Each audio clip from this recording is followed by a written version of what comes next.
Bienvenue au match de Ligue 1 entre le Paris Football Club et le FC Nantes. Le Paris FC, fraîchement promu, reçoit pour ce choc. Actuellement 11e, l'équipe parisienne est motivée après un bon début de saison. Elle a su s'imposer à 2 reprises lors de ses 3 derniers matchs à domicile, démontrant une réelle force offensive chez elle. En effet, elle a marqué au moins un but dans chacune de ses rencontres au Stade Jean-Bouin cette année. Son attaque est vive, mais sa défense montre parfois des faiblesses, ayant déjà encaissé 15 buts. Nantes, 16e, traverse une période plus compliquée.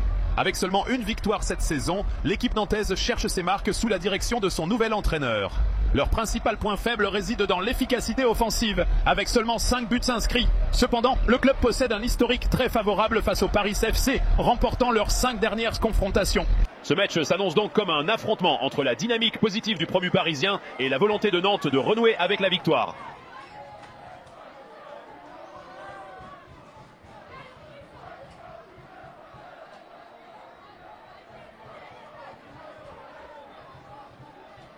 La première mi-temps entre le Paris FC et Nantes a débuté à un rythme effréné.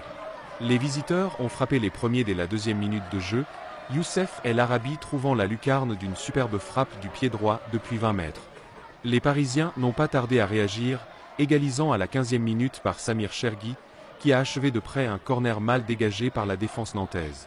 Le match, très engagé, a vu Nantes reprendre l'avantage à la 38e minute sur une nouvelle frappe lointaine, celle de Mathieu Ablin, dont le ballon a fini sa course dans les filets. La seconde période a été marquée par une intensité physique accrue et de nombreuses interruptions. Le Paris FC, poussé par son public, a multiplié les occasions, notamment par Kebal qui a manqué le cadre de peu, et Chergui dont la tête a frôlé le poteau. Les entrées en jeu de Jonathan Iconé pour les Parisiens et de Mostafa Mohamed pour Nantes ont tenté d'influer sur le duel. Dans les derniers instants, les joueurs du Paris FC ont tout donné pour chercher un nouveau but, mais la défense nantaise, bien en place, a tenu bon malgré la pression continue et les nombreux coups de pied arrêtés concédés.